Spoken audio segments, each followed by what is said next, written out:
And you met Billy at a bar in Long Island, right? Because you guys would both play there. Yeah, yeah. When I was 17, that was the new. And when I was in the New Rock, he was in the Hassles. Okay. And so Yeah. so you had seen him play, you had met him before this era. That's like a couple years before you're in this wedding band. How does it go Yes. from seeing in a bar, knowing who he is, and then you're his drummer? Well, I when I saw him in the bar, we used to just pass each other and say hi, right? Hmm. That was it.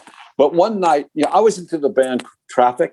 Do you know who Traffic is? The Yeah. Steve Winwood's band. Yeah. So I was into that band, and I didn't think anybody else knew who they were. Didn't think anybody knew. Um, and one night, the Hassles did "Colored Rain," which was on Traffic's first album, and Billy sang it. And I thought, oh my God, this guy knows Traffic. And they're Hmm. doing Colored Rain, one of my favorite Traffic songs ever.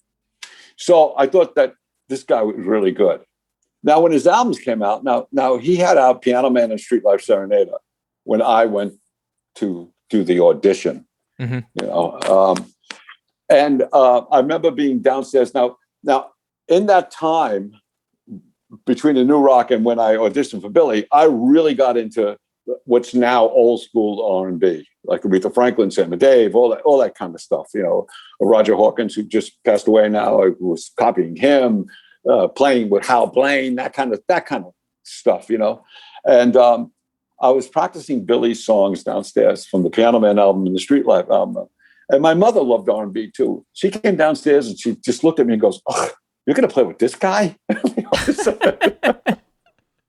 I said, "Mom, it's a gig, Hmm. because he just had a cult following at the time, Billy. And so when I went to audition for him, I played the songs with him, and we sounded good. It was just me, him, and Doug. And then he said to me, "I'm writing this new album. What would you play on this song?" And he would play a song, and I would come up with this part. And he was pretty amazed at how fast I came up with parts. Like, wow, this guy's good. He knows me. Hmm. He didn't know for 25 years that Doug had slipped me a tape of all the new material that he was going to do that became the Turnstiles album Oh, before the audition. Yeah. really? Yeah. Um, Me and Doug were in a band called Topper with Russell Jabbers and Howard Emerson. So Topper actually became the Billy Joel band. gotcha. Yeah. Wait, was Richie in that or no? No. Oh, okay. We went out to see Richie play. And it was like, wow, that guy's really good. We should get him in. So wait, what's the first thing that you do? You and Doug join. Richie comes in.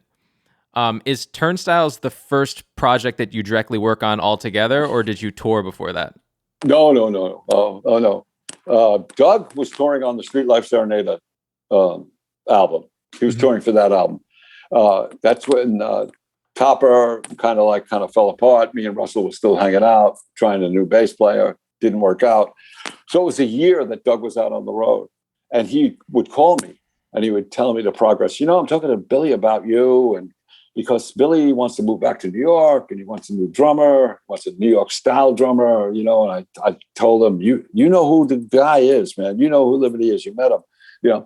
So I went out to see Billy in Staten Island. They played, and I met Billy again. It was like, "Hi, how you doing?" Blah blah blah. The usual stuff. And so when we went in, Turnstile was the first album, and we first went in. It was myself, Doug, and Billy. That was it. Brian Ruggles, who was the sound man, was kind of in the producer's chair, but he was just saying what was good or what was bad, what we were doing. And so when we recorded the songs, like say we recorded Miami 2017, just the three of us, and Billy we'd be listening back, and Billy would go like, we could really use guitars on this. And me and Doug would say, well, we know guitar players. And that's when we got Doug, Howard, and Russell to come in and play with Billy. So Topper became Billy's band. Billy wanted a sax player because of New York State of Mind was on Turnstiles. So he needed a sax player. Absolutely. And so we went out to this place called Cloud 9 in Farmingdale to see this guy, Richie Canada. Everybody said he was amazing and this, that, and the other thing. Doug's brother had just used him on some jingles or something.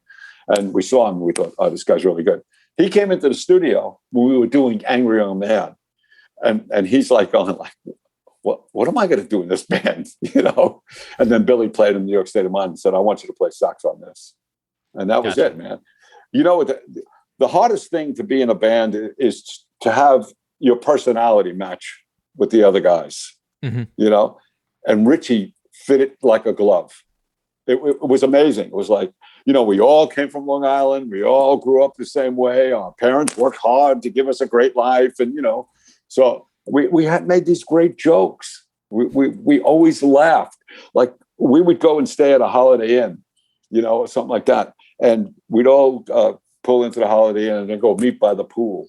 And Richie would tuck a napkin in his sleeve and would be the old lady, the grandma.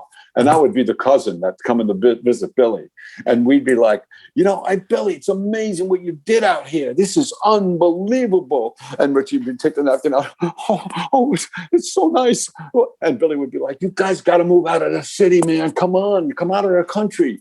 You got to see this. And Richie would be like, oh, it's so scary out here. You know, and actually that became the song Moving Out. You know, those little skits that we used to do. Yeah. Oh, well, that makes total sense. Yeah.